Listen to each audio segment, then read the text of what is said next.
cette période. Elle a enseigné par ailleurs l'histoire de l'Ukraine à l'Université de Jérusalem et nous sommes très heureux de le voir de nouveau ici avec cette deuxième conférence. Donc, évidemment, il y a aussi l'histoire de Babylard que je n'ai pas mentionnée. Merci. Merci beaucoup, Irina. Professeur Magocci, c'est un honneur pour moi d'avoir cette conversation avec vous.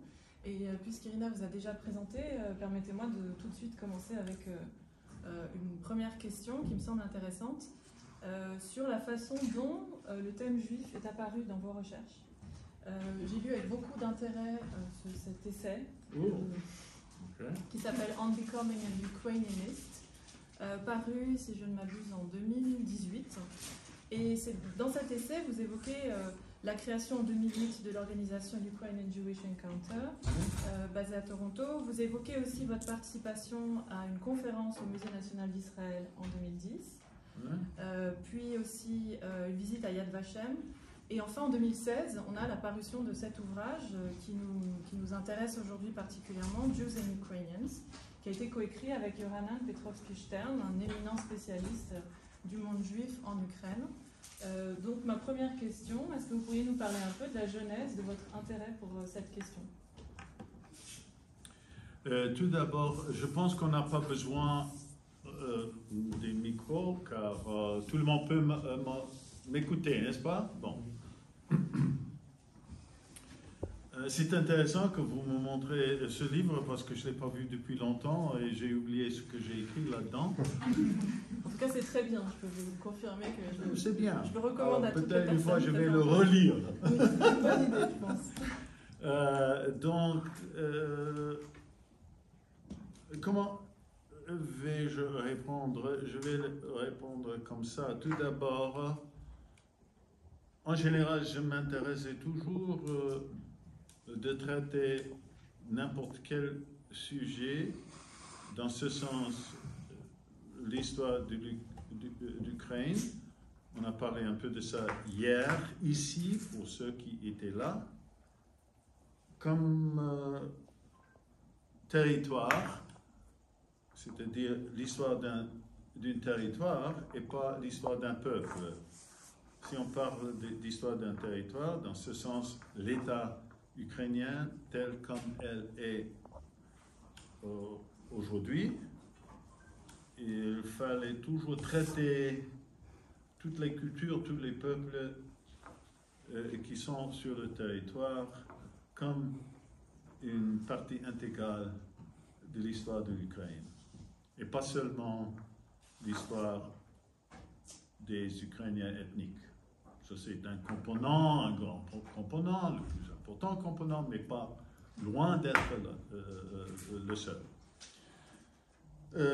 Et parmi les peuples qui ont joué un rôle dans l'histoire de la territoire ukrainienne étaient les Juifs. Présence des Juifs déjà avant la période de Kiev, on peut dire la période antique, parce qu'ils ont apparu tout d'abord dans la Crimée, pendant la période grecque déjà, surtout byzantin. Mais la plupart des Juifs sont venus en Ukraine à la fin du XVIe siècle et commencement du XVIIe siècle. Ils ont passé presque 3 siècles, au moins, si pas plus. Beaucoup de l'histoire des Juifs en général, surtout du point de vue de la religion, hassidisme, la littérature, s'est passé parmi les Juifs d'Ukraine. Donc, ça, c'était déjà mon intérêt en général et dans ma grande histoire de l'Ukraine, qui a apparu en 1996. Il y avait beaucoup sur l'histoire des Juifs, parce qu'on ne peut pas comprendre l'histoire de l'Ukraine sans comprendre l'histoire aussi des Juifs en Ukraine, aussi des Polonais, aussi des... donc, dans ce contexte. Puis, tandis que c'était mon point de départ à l'égard de l'histoire de l'Ukraine, quelque part en 2008, vous avez dit, et on a une collègue ici qui peut me rappeler, Natalia, коли почав UJI? 2008 року. Comme vous avez dit, l'an 2008, il y avait quelques individus, et pas des professeurs ou des érudits, mais plutôt des activistes dans les deux communautés, et ukrainiens et juifs, qui ont convaincu un homme des biens, on peut dire, James Timothy, grand homme d'affaires à Toronto, pour organiser une conférence des spécialistes partout du monde, même de l'Afrique du Sud, car il s'agit des questions de comment traiter les problèmes comme apartheid, ainsi dire. Et on m'a demandé, j'ai oublié comment, si moi je peux faire comme vous maintenant, conduire la discussion pendant 2-3 jours. Et puis, on a décidé que c'est vaut la peine de créer une organisation. Et c'est comme ça qu'on a créé cette organisation. En français, rencontre juifs ukrainiens. Rencontre ukrainien-juif. Bon. Ukrainian Jewish Encounter. Et puis, on a commencé une série de conférences sur plusieurs périodes. Et dès le commencement, je me rappelle bien qu'on a dit qu'une chose sera bien si on peut avoir un livre plus ou moins populaire, bien fondé, qui va expliquer les rapports, les relations entre Juifs et Ukrainiens sur le territoire de l'Ukraine. C'est une idée de moi parce que j'ai fait la même chose pour une autre ethnicité en Ukraine, et aussi un livre pareil sur les Tatars de la Crimée.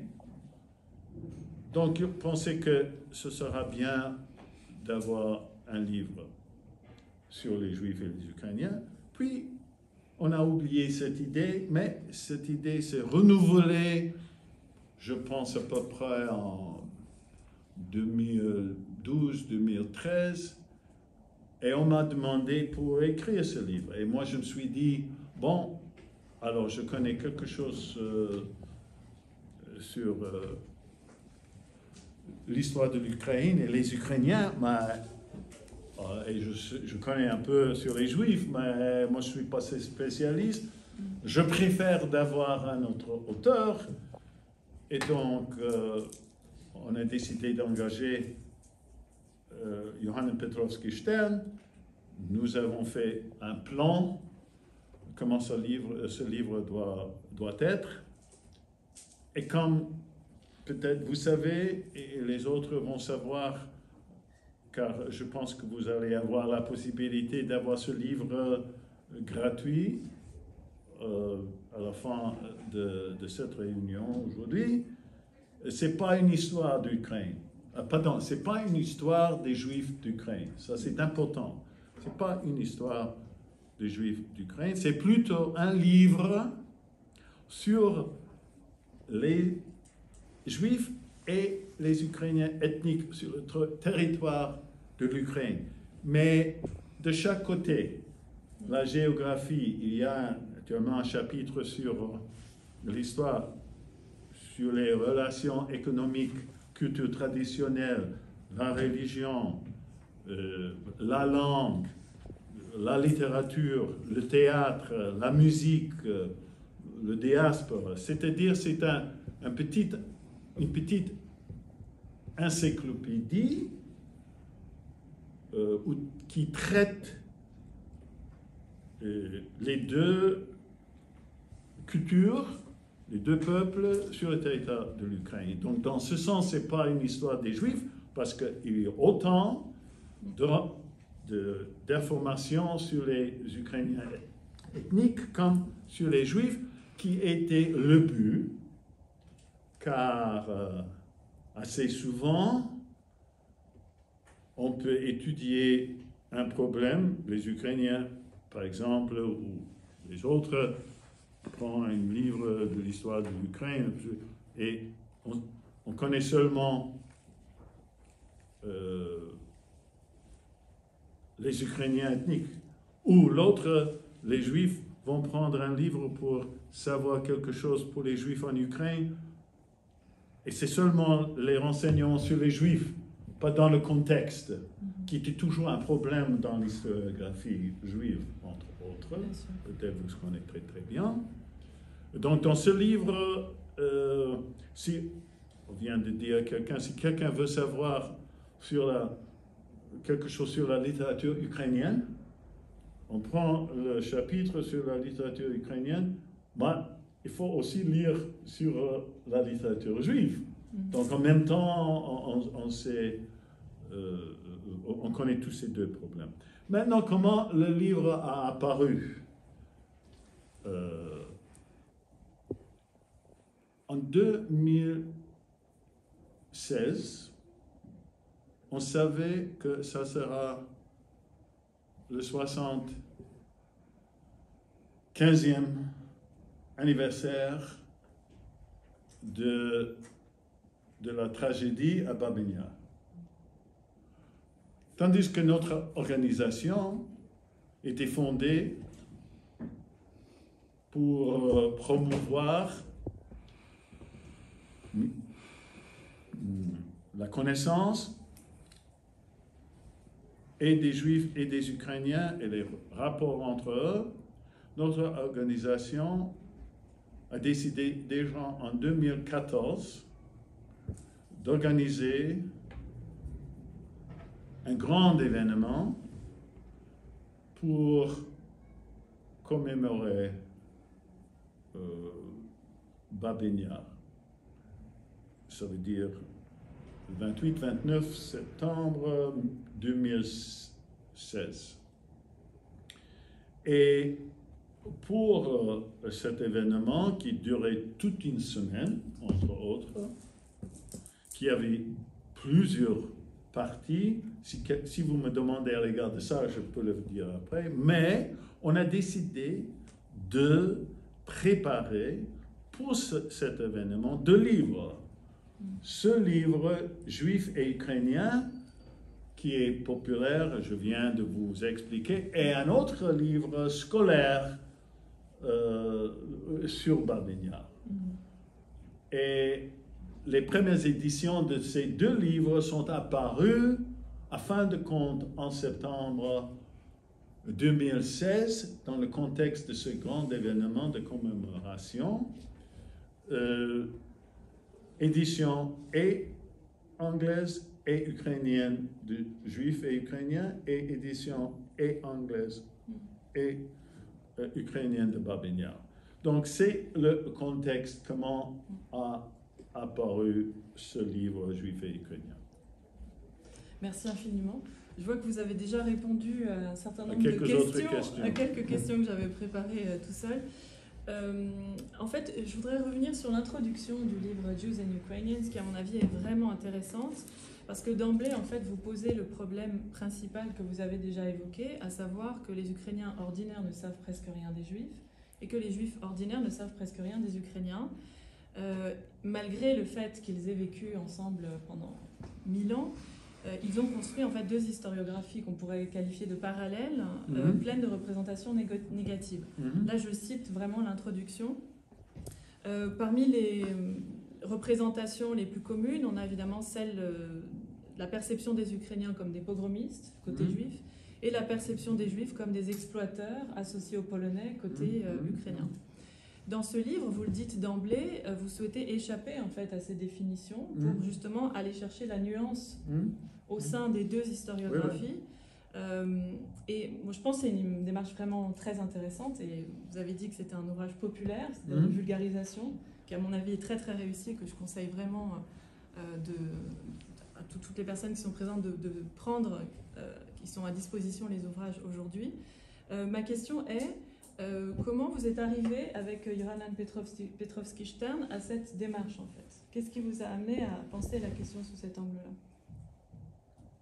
Notamment, si je peux compléter ma question... C'est-à-dire les cas des stéréotypes et tout ça. Voilà, et notamment, si je peux compléter la question, il y a 2 pages très intéressantes, pages 2 et 3, alors qui s'appellent en anglais, alors je l'ai, c'est Stereotypes, Perceptions and Misperceptions. Et à l'intérieur de c'est un tableau, en fait, à l'intérieur duquel vous avez un certain nombre de points historiques liés à la mémoire ukrainienne et juive qui sont controversés et qui, en fait, sont sujettes à des interprétations diverses des 2 côtés. Notamment, je donne juste un exemple comme ça, la figure historique de Bogdan Khmelnytsky, qui est perçu côté juif comme l'un des plus grands pogromistes et côté ukrainien comme le libérateur de la nation ukrainienne et le fondateur du premier État moderne de l'Ukraine. Donc il y a 2 questions. Il y a comment vous arrivez à cette démarche avec votre co-auteur et comment on peut réconcilier ces 2 mémoires dans une attitude plus pragmatique et créative. Tout d'abord, il faut dire que moi, je pense que j'ai publié à peu près 43 à 45 livres, quelques livres de 1000 pages entre eux, mais j'ai jamais écrit un livre avec un autre auteur. Mais c'était par choix que je l'ai fait, je viens de vous dire pourquoi. Et je dois dire que Yohanan Petrovski-Stern, un gars très très intelligent, né à Kiev, de souche juive et ukrainienne, tous les 2, qui est devenu, quand il était plus âgé, un juif croyant, orthodoxe. Nous nous sommes compris tout à fait dès le commencement, sans difficulté. La façon comment nous avons écrit le livre était aussi important. Tout d'abord, on a fait une maquette de contenu du livre, quel chapitre, et puis on a dit que, bon, alors moi je vais écrire la partie qui traite les informations pour les Ukrainiens ethniques, et lui, les Juifs, même s'il y avait quelques chapitres que soit lui, soit moi, par exemple, il a écrit le chapitre sur la littérature parce qu'il est spécialiste de la littérature, donc il a écrit le chapitre et sur la littérature ukrainienne et sur la littérature juive.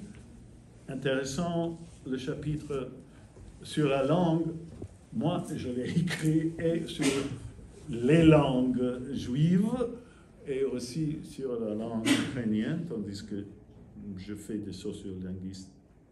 Je suis sociolinguiste aussi, dans un sens. Mais nous sommes compris dès le commencement, et après qu'il y avait son texte et mon texte, moi je suis devenu rédacteur qui a mis tous les 2 textes ensemble, n'est-ce pas? Et je dois dire, maintenant, on a décidé, de nouveau dès le commencement, qu'on ne va pas échapper les périodes difficiles entre ces deux peuples. On ne va pas les échapper, mais on ne va pas écrire un livre qui parle seulement de ces périodes problématiques, parce qu'il s'agit presque de 450 ans que ces deux peuples ont vécu ensemble. Et pour montrer que ces liens n'étaient pas toujours bien, surtout quand il s'agit de la mémoire, parce que la mémoire fixée dans les esprits, dans les têtes de ces deux peuples, surtout quand il s'agit d'attitudes les uns vers les autres. Et je dois dire, la dernière chose qu'on a écrit dans ce livre, c'était ces 2 pages. Ah. Parce que la dernière chose, et je me rappelle une fois, c'est moi qui l'ai fait, entre autres, et c'est moi qui ai choisi ces 10 problématiques. On peut peut-être et je l'ai fait seulement de la tête. Vous voulez qu'on les cite, peut-être? Oui, oui, s'il vous plaît. Alors, on a, donc, ce que je disais, Bogdan Khmelnytsky et sa mémoire, Petliura et son assassin Schwarzbard, la participation des Juifs à la fondation de l'État soviétique, le Holodomor, Babin-Yar, Bandera et la collaboration ukrainienne, et l'État ukrainien actuel et son attitude vis-à-vis des minorités. C'est la liste exhaustive des points qui sont controversés. Oui, et on a pensé que c'est bien de commencer le livre comme ça, parce que, comme on dit, nous avons mis toutes nos cartes sur la table. Et il me semble que, comme vous avez dit vous-même, il y a beaucoup de gens qui aiment ces 2 pages. Et c'était la dernière chose qu'on a fait. Je voudrais vous interroger sur peut-être un sujet qui a été, qui fait le lien avec la soirée d'hier, à savoir quelque chose que vous évoquez dans l'Ukraine restituée, qui est l'émergence d'une nation civique, et la définition que vous en faites, c'est-à-dire plus généralement, quelle est la place des minorités d'Ukraine en Ukraine, et notamment en Ukraine contemporaine.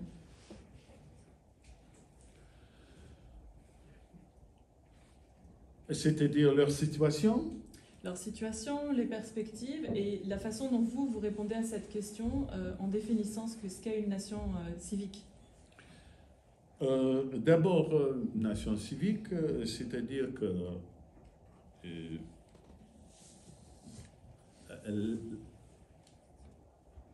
la nation-État se compose pas seulement d'une ethnie, mais tous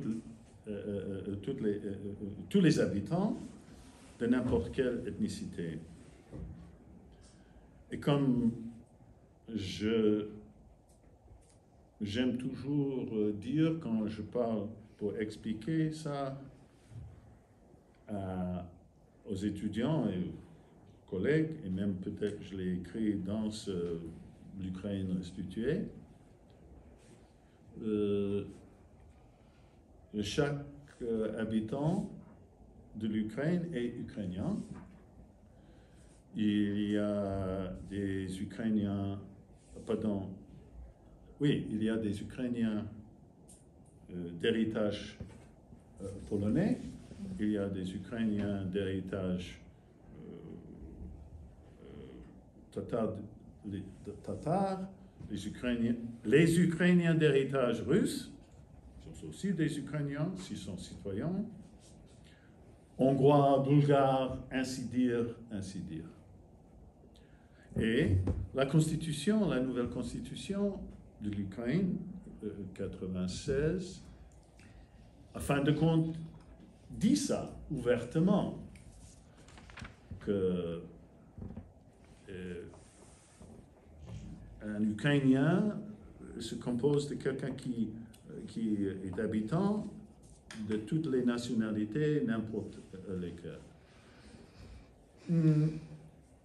Comme on sait bien, dans le passé, au moins jusqu'au 19e siècle, il y avait des problèmes avec quelques autres ethnicités, les Polonais, par exemple, les Polonais d'Ukraine. Et avant ça, les Tatars de la Crimée. Mais le plus grand problème qui restait jusqu'au 20e et 21e siècle, notre siècle, c'était la population russe. Et qu'est-ce que ça veut dire d'être russe? Est-ce que c'est russe ethnique ou seulement ukrainien russophone? En fin de compte, il y en a deux. Il y a des Russes ethniques, entre autres. Mais eux aussi, ils sont des Ukrainiens s'ils habitent sur le territoire de l'Ukraine.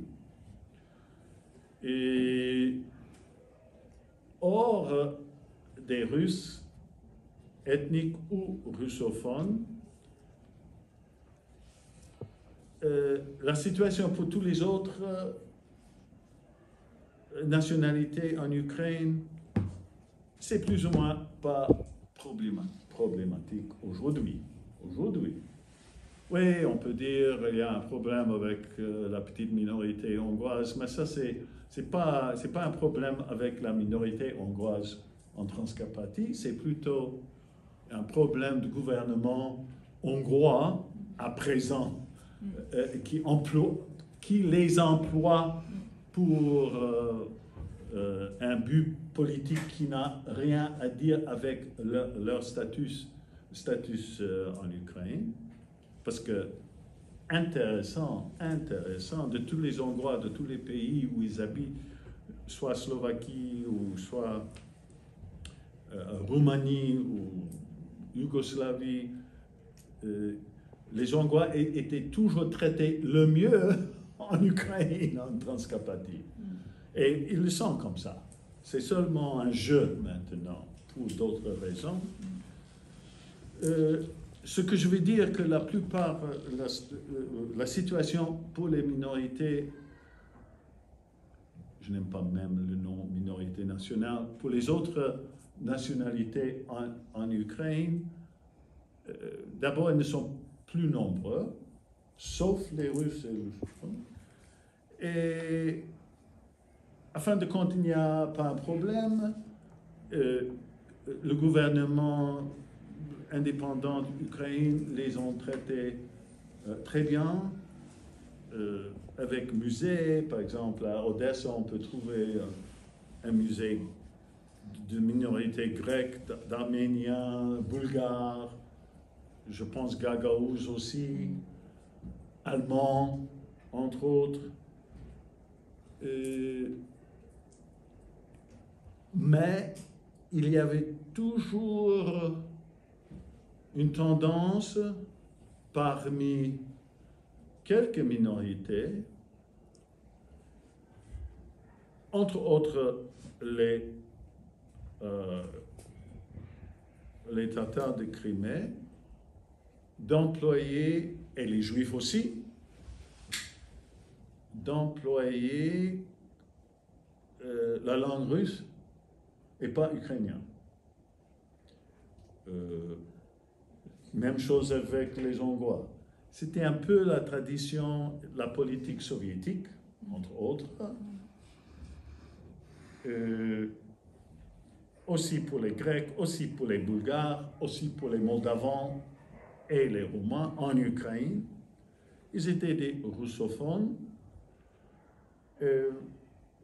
Mais cette situation a aussi commencé à changer après la guerre qui a éclaté tout d'abord en 2014 et continué dans une autre forme 2021. Donc la situation a changé pour eux aussi. Ils sont devenus plutôt ukrainiens, c'est-à-dire avec conscience de cet état civique et patriotes de l'Ukraine. Comme on sait, le premier soldat qui est tombé était un Arménien. Et on trouve sur le front n'importe quel peuple de n'importe quel héritage qui lutte pour l'Ukraine, c'est-à-dire pour leur pays. Donc c'est comme ça que j'allais répondre à cette question. Merci beaucoup. Je vais peut-être finir avec une dernière question avant de donner la parole à la salle. Oui. Je voulais vous demander, parce que là on parle justement de la question de réintégrer l'histoire dans une seule, l'histoire des habitants de l'Ukraine, les différents habitants de l'Ukraine dans une seule et même histoire, avec cette composante majoritaire des Ukrainiens ethniques, mais pas que. C'est en fait un peu l'œuvre de votre vie, qui apparaît d'ailleurs dans le titre de votre ouvrage monumental A History of Ukraine, the Land and its Peoples, avec ce pluriel. Là maintenant vous êtes un éminent spécialiste reconnu partout, y compris en Ukraine pour vos recherches. Mais quelles ont été les résistances auxquelles vous avez fait face par le passé? Parce que c'est pas un trajet qui a été linéaire, d'après ce que j'ai compris et lu. Sur cette question, justement.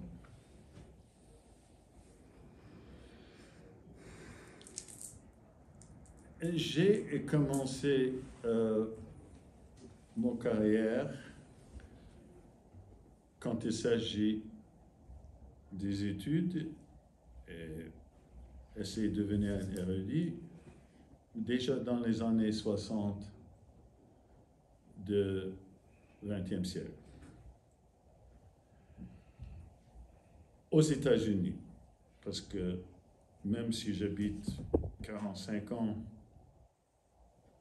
au Canada, je suis né aux États-Unis et j'ai fait toutes mes études, soit à Rutgers ou Princeton, à Harvard, aux États-Unis. Et pendant ce temps-là, en fin de compte, les Ukrainiens n'existaient pas. Les Américains ont absolument aucune idée des Ukrainiens. Et si on dit, où il y avait une discussion, où le nom ukrainien a apparu, on dit, oh, ce sont les Russes. Ou quelqu'un va demander, qu'est-ce que vous êtes? Peut-être cette personne dit, moi je suis couche ukrainien et états-unis, vous êtes russe. Normal. Ça c'est une chose. L'autre chose, les Ukrainiens eux-mêmes ne pouvaient pas comprendre à cette époque qu'il y aura quelqu'un qui n'est pas ukrainien, qui a un intérêt en Ukraine. Tout de suite, il y aura des soupçons, des suspicions de quoi. Pourquoi cette personne s'intéresse à un peuple qui n'existe pas? Il va avoir des arrière-pensées. Donc, tandis que moi, je suis élevé dans une situation où mes parents, même si ma mère est née sur le territoire d'Ukraine aujourd'hui, ils étaient une de ces minorités, n'est-ce pas? Ils n'ont jamais identifié comme ukrainiens. Donc, en fin de compte, moi, j'ai eu aucun contact avec les Ukrainiens quand j'étais jeune. En plus, je suis ni orthodoxe, ni gréco-catholique, mais protestant, qui n'est pas typique pour les Slaves orientaux. Même s'il y a beaucoup de baptistes en Ukraine, ça c'est une autre chose, mais en général. Donc je n'avais pas du tout de contact. Et puis, quand j'étais engagé, à fin de compte, par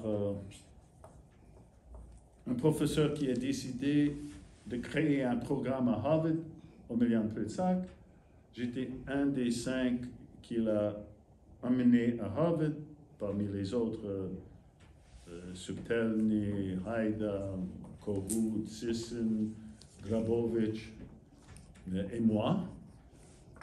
Tous les autres étaient des Ukrainiens, ils étaient normaux. Et pourquoi moi? Donc, il faut dire, et on sait, on peut lire qu'il y avait toujours une controverse, des controversies vis-à-vis moi, ce que j'écris, ainsi dire, et ça prenait assez de temps. Et puis, quand un autre problème, quand en 1980, ils ont créé la chaire des études ukrainiennes à Toronto, qui était une très grande chose pour la communauté ukrainienne au Canada. Entre autres, quand j'ai dit que dans ces années, les Ukrainiens n'existaient pas aux États-Unis, au Canada, c'est quelque chose d'autre. Au Canada, ils étaient bien connus parce que, tout d'abord, 10% de la population de Canada, c'est d'héritage ukrainien. Donc, c'est une force au Canada. Et le reste des Canadiens savaient des Ukrainiens, mais pas aux États-Unis. Mais puis, au Canada, ils ont créé cette chaire, et afin de sans entrer dans les détails, c'est moi qui ai été choisi et pas les autres de Harvard. Donc, comment ça? Choisir une personne pour être chef d'une chaire ukrainienne qui n'est pas ukrainien, n'est-ce pas? Parce que cette mentalité existait depuis le diaspora qui est venu, pas seulement après la Première Guerre, mais surtout après la Deuxième Guerre mondiale. Et donc, ce n'était pas toujours facile. Mais moi, je suis né à New Jersey, donc je sais comment il faut réagir contre n'importe quel problème. Merci infiniment. Je vais peut-être donner la parole à la salle, s'il y a des questions, ou si vous vouliez intervenir, madame, concernant... Oui. Mon ami, il a toujours des questions et des bonnes questions. Sauf qu'il ne parle pas tellement fort et je dois venir comme ça chez lui. Bon. Vous avez évoqué les réticences en Occident, notamment aux États-Unis, la méconnaissance de l'Ukraine et des Ukrainiens aux États-Unis, mais pour ce qui concerne la France, c'est une méconnaissance qui était plus politique. Moi, je me souviens d'une conversation dans les années 80 à l'université. Je me souviens plus s'ils étaient à la Sorbonne ou Lanzo. J'écoutais, il y avait un projet de faire un projet sur l'étude des minorités en URSS, etc. Et certains ont proposé, on pourrait demander aux Ukrainiens qu'ils viennent, et le directeur un peu a dit ah non, pas les Ukrainiens, c'est des fachos. Donc ça, c'était les années 80. Bon, aujourd'hui, ça a changé. Donc, ce manque de connaissance de l'Ukraine, en France en tout cas, mais pas que, avait un soubassement quand même idéologique, enfin politique. Et bon, pour dire les choses directement, c'était surtout des communistes qui étaient très présents à l'université en général, et des gens plutôt évidemment de gauche. Donc, autant que je connais la situation ici en France, pas seulement en France, mais aussi en Grande-Bretagne, et aussi en Allemagne, la situation dans ces années-là, et en Italie aussi, n'était pas tellement loin comme aux États-Unis. C'est le Canada qui était l'exception. Pour ces autres pays, les Ukrainiens n'existaient pas. Et s'il y avait des Ukrainiens, comme vous avez bien dit, c'est seulement eux qui sont qui était contre un État dont il devait être une partie, c'est-à-dire soit la Russie ou l'Union soviétique. À l'égard de France, comme moi je comprends, peut-être vous allez me corriger, je pense que j'ai fait une remarque hier. Il y avait toujours une tradition d'amour pour la Russie du côté de la France. Tout d'abord, la France s'est considérée comme une grande puissance, surtout dans le XVIIIe et XIXe siècle. La France considérait elle-même au niveau même plus haut, mais quand même, comme une autre grande puissance, c'est-à-dire l'Empire russe. Nous savons très bien à l'égard de la politique les liens qui sont trouvés, fixés vers la fin du XIXe siècle. Les Français adoraient le ballet, ou même à aider, à fin de compte, Marius Petipa, un des plus grands exemples de ça, de développer le ballet russe. Et les compositeurs, la littérature française, russe, la musique russe, la France adorait cette grande puissance. Et n'importe quelle force qui était contre la Russie devait être tout de suite sous suspicion. Puis, dans le XXe siècle, comme vous savez très bien, la France, il y avait toujours des grandes sympathies des intellectuels pour le marxisme, les gauchistes, les gens comme Sartre et ses amis qui ont vu la révolution bolchevique comme quelque chose de très très positif, et n'importe quelle force qui était contre cette chose positive, de nouveau des soupçons. Et cette tradition a continué après la guerre. Et en fin de compte, ça a seulement commencé de changer les derniers 10 ans, les derniers 15 ans. Grâce à qui? Aux Ukrainiens? Non. Aux Français? Non. Grâce à ce petit monsieur-là dans le Nord qui a aidé de changer dans les avis de tous les Européens vis-à-vis de l'Ukraine. Mais cette tradition, probablement, existe plus ou moins jusqu'à aujourd'hui, et comme j'ai dit il n'y a pas longtemps, surtout parmi les érudits. Parce que les érudits, n'importe où du monde, sont les conservatifs.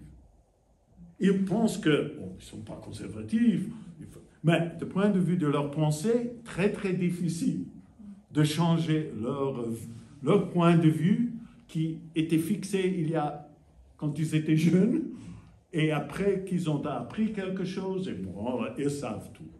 Et ils ne vont pas changer. Donc, dans ce sens, c'était très très difficile, mais je pense, il me semble que les Français aujourd'hui, ça c'est une autre chose, après le commencement de cette guerre. Une question sur les deux livres. Donc là, ils sont en anglais. Est-ce qu'ils ont été traduits en ukrainien? Est-ce qu'ils rencontrent un public en Ukraine, ou c'est des ouvrages un peu différents pour le dialogue entre juifs et ukrainiens en Ukraine même? Bon, d'abord, les Juifs et les Ukrainiens, première édition en 2016, et en anglais et en ukrainien. Deuxième édition avec correction, je pense que 2018 ou 2020, et en anglais et en ukrainien.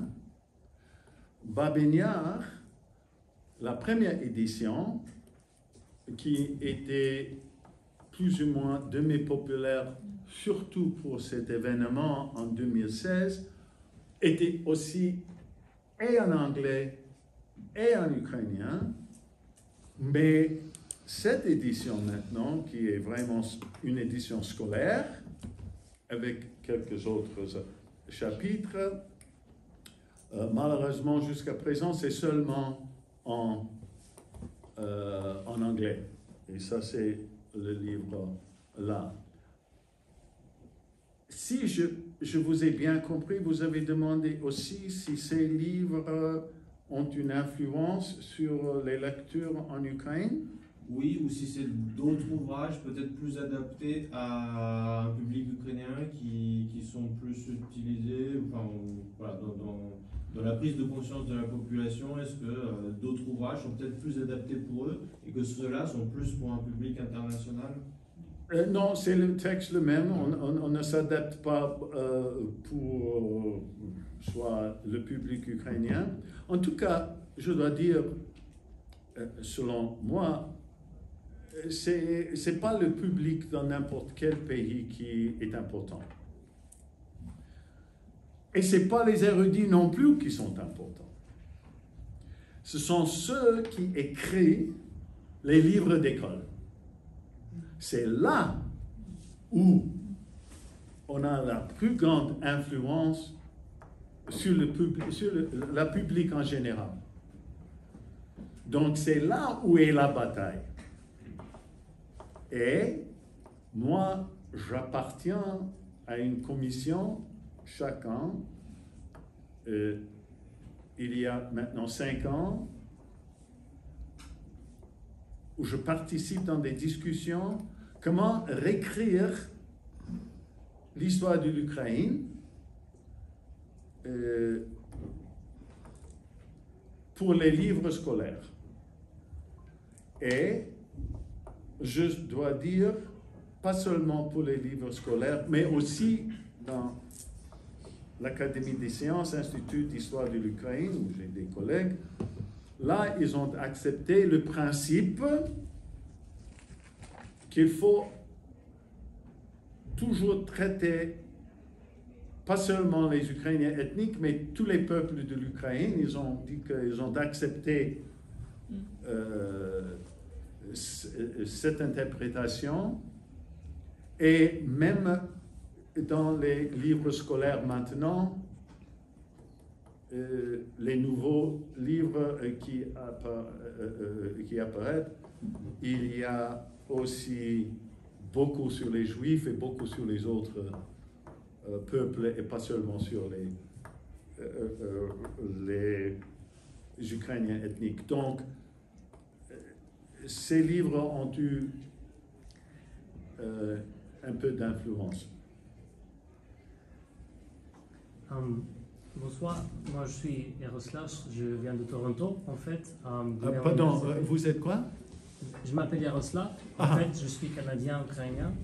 Je suis venu ici pour vous remercier en premier. Et mon question c'est, moi j'étudie l'histoire à l'Université de Toronto aussi, et donc pour faire une recherche sur les Ukrainiens, est-ce qu'il faut y aller ou est-ce que toutes les ressources sont disponibles en Amérique du Nord pour votre recherche?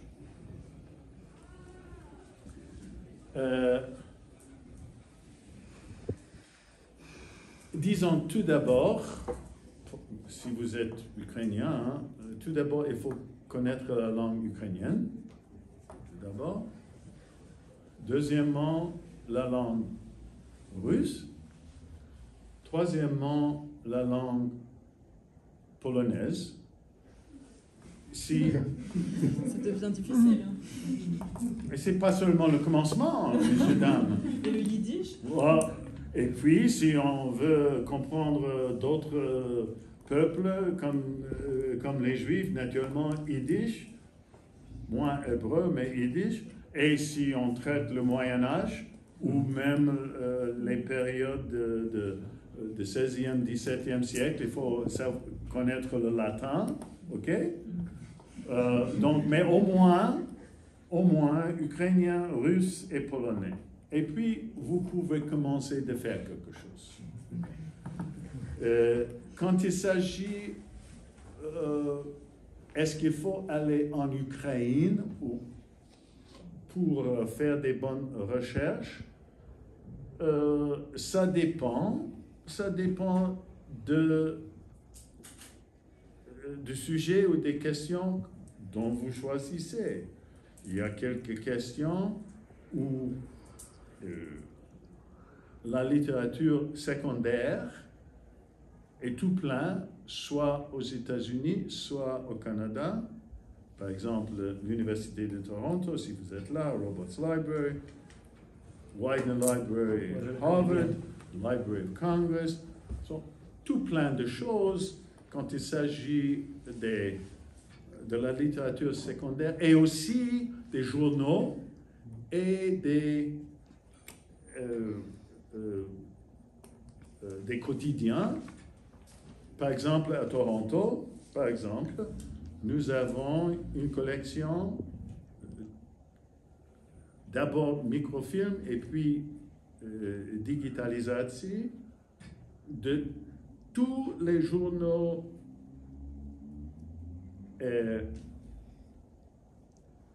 publiés en ukrainien dès le premier 1888, Zoria Halitska, jusqu'au Deuxième Guerre mondiale. Tout on peut avoir tout de suite. Donc avec les matériaux comme ça, on peut vraiment faire quelque chose de sérieux. Naturellement, il y a quelques questions où c'est vaut la peine d'employer les archives. Et pour ça, il y a quelques archives en Amérique du Nord. Mais normalement, pour beaucoup de questions, il faut employer les archives qui sont ici en Ukraine. Mais pour l'instant, comme on sait bien, c'est un peu difficile ici en Ukraine, et surtout pour quelqu'un comme vous, comme si vous êtes jeune, on sait que c'est un peu difficile pour vous, mais c'est pas du tout difficile pour aller en Ukraine, mais peut-être pour sortir, ça c'est une autre chose. Donc, la question tout court, oui, on peut faire quelque chose de sérieux avec les matériaux qu'on a en Amérique du Nord. Et surtout à Toronto, entre autres. D'autres questions? Je voulais revenir sur les livres scolaires. Quand Poutine est arrivé à Kherson, vous vous souvenez, la première chose qu'il a fait, c'est distribuer des livres de l'histoire de la Russie. Oui, des livres scolaires. Oui, parce que ça, c'est la chose la plus importante. C'est la première chose. Exactement. C'est pour ça que je dis toujours, qui lit les livres, les monographes que nous écrivons? Qui les lit? Ah, vous les lisez et les autres, mais c'est les livres scolaires. C'est là la bataille. Très, très important. Je vais poser une question justement là-dessus. Vous avez parlé d'un conseil qui a validé l'idée d'intégrer une histoire un peu multiethnique de l'Ukraine. Oui, oui. De quelle année il s'agit? Quand ça a eu lieu? Chaque an, il y a une conférence qui organise, ça a commencé comme conférence 2 semaines, séminaire pour les enseignants et les directeurs, directrices des écoles de partout de l'Ukraine. Ça a commencé il y a 8 ans, je pense. Tout d'abord, ils étaient à Mykolaiv, première année, deuxième année, mais puis depuis les événements, c'est plus à Mykolaiv, c'est fin de compte en Transcarpathie, mais là on peut tout faire. Et cette conférence est sous le patronage du ministère de l'Éducation, il y a toujours quelqu'un là. Et cette conférence a commencé d'analyser comment présenter le Holodomor dans les livres scolaires en Ukraine. Mais les dernières années, ça s'est répandu pas seulement sur le Holodomor, mais pour autres problèmes. Et il y a déjà des auteurs de l'Ukraine qui participent et emploient les résultats de ces discussions dans les livres scolaires.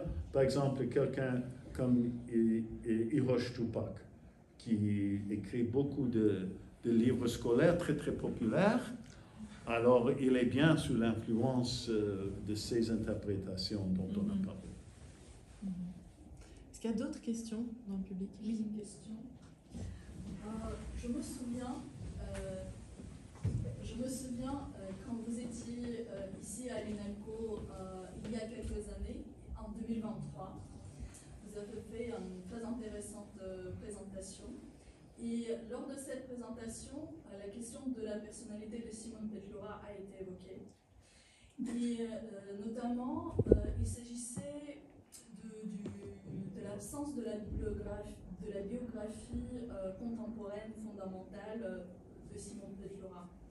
Si je me souviens bien, de toute façon, hors l'historiographie ukrainienne. Et vous avez dit que cette question vous intéresse et que vous avez travaillé là-dessus. Donc je voudrais savoir, est-ce que vous avez peut-être l'intention de publier quelque chose sur Simone Petlura, notamment parce que en 2026, c'est l'anniversaire de son assassinat, et aussi la création de la bibliothèque ukrainienne à Paris qui porte son nom aujourd'hui.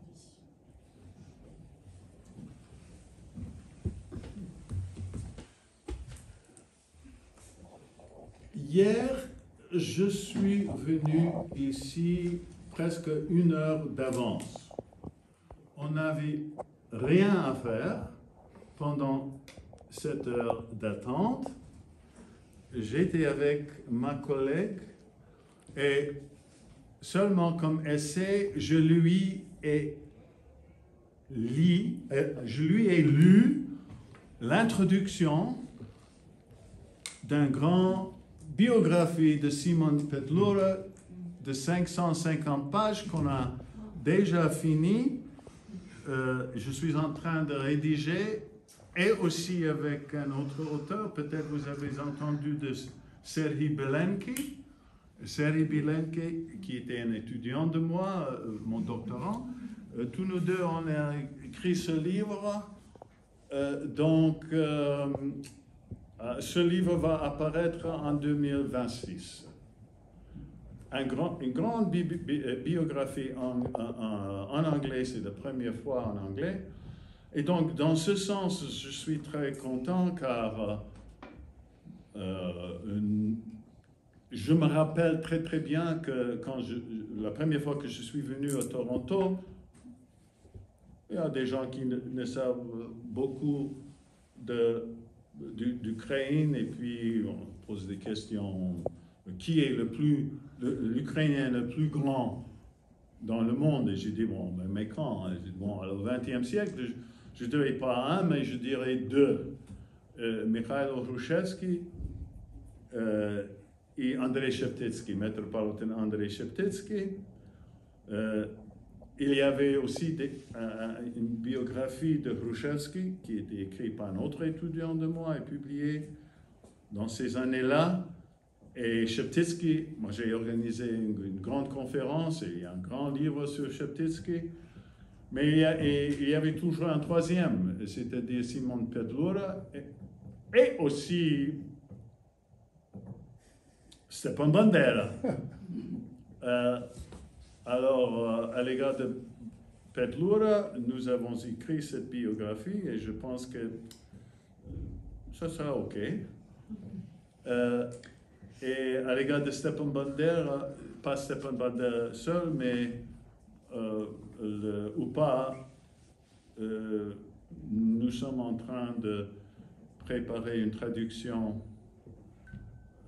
du grand livre, j'ai oublié son nom, 2 tomes, 3 tomes sur le UPA. Donc, mais Pedro, oui, on va l'avoir. Intéressant. Moi, j'ai dit ça il y a 2-3 ans. 2 ans. Oui? En 2023, oui. Ok. Ok. On a une dernière question? Donc c'était juste sur la traduction sur l'UPA. C'est une traduction d'un livre en ukrainien en anglais? Yeah, oui. Ok. Merci infiniment. Ah, on a une question. Combien de langues au total parlez-vous? Combien de langues parlez-vous au total? Quelle langue? Ça dépend du jour. Et avec qui? La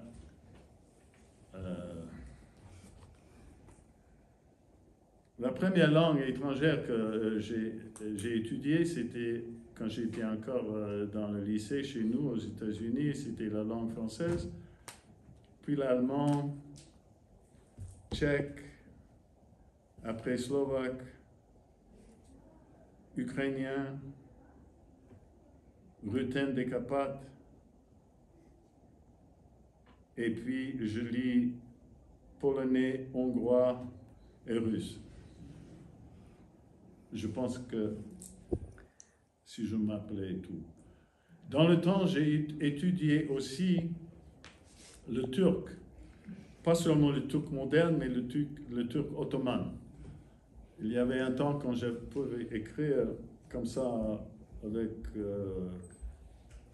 l'alphabet perse, en fin de compte. Mais j'ai oublié tout. Les autres langues, je les emploie assez couramment. Et à quel moment vous avez appris l'ukrainien? À quel moment avez-vous appris l'ukrainien? Quand j'étais à l'université, dans mon 2e année, je pense, j'ai découvert quelques renseignements dans le cours d'histoire générale de l'Europe, quelques phrases sur les Cosaques de Zaporog. Je ne sais pas qu'est-ce que c'est ça. Et donc, j'ai consulté avec le chef d'un département russe dans l'université qui était de l'Ukraine. Et à travers lui, j'ai commencé d'étudier l'ukrainien seul. Et ça devait être, je ne sais pas, 1963, 64. Car aux États-Unis, on ne pourrait pas étudier l'ukrainien n'importe où. Même Shevelov à Columbia n'a pas donné des cours en ukrainien. Nulle part aux États-Unis. Au Canada, oui, mais pas aux États-Unis. Donc j'ai dû étudier la langue ukrainienne moi-même. Puis après ça, j'ai commencé d'étudier le tchèque et ça a abîmé mon ukrainien, mais les dernières années, j'ai passé assez de temps en Ukraine avec les Ukrainiens, donc mon ukrainien n'est pas le pire. Mais j'ai commencé déjà là, il y a longtemps. Tu veux dire un mot? Je vais remercier le professeur Magochi pour cette belle conférence, d'être venu nous voir. Remercier aussi Ukraine Jewish Encounter d'avoir organisé ces 2 rencontres et d'avoir apporté les livres et de manière générale de les remercier pour tout ce qu'ils font dans ce qui est le but de leur organisation, la compréhension entre les Juifs et les Ukrainiens. Je remercie Clarisse Brossard qui a préparé cette rencontre avec les questions. Nous allons attendre donc peut-être la traduction de ce livre en français. Ce serait une bonne bonne chose et sinon on attendra donc tous les autres ouvrages que vous nous promettez et nous vous souhaitons d'avoir beaucoup de force et de courage de continuer votre travail encore pendant des années. Merci.